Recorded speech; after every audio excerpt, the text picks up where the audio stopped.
To cut or not to cut? That is the question for interest rates this year. Now, in the United States, rate cuts are hanging by a thread. But what about ours? Well, we're different. We might be close allies and we might speak a version of the same language, but we're not the same. And the differences matter. Look at this for a start. Even though their cash rate is 5.5%, more than a full percentage point higher than ours, the interest rates actually paid by Australians have increased more than 3% versus 0.5% for Americans. Why? Because Americans have mostly got 30-year fixed rate mortgages and we've mostly got variable rate loans. So Reserve Bank rate hikes get passed on immediately to almost everyone. And this, house prices in the US have tripled in the past 20 years, but in Australia, they've quadrupled.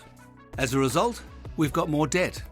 And the combination of those two things has meant our debt service ratio, which is aggregate debt repayments as a percentage of income, has skyrocketed since the pandemic.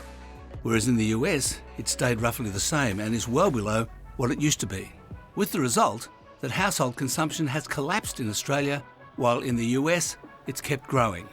Australians are weighed down by expensive houses and a total absence of long-term fixed-rate mortgages, both thanks to past government failure and stupidity.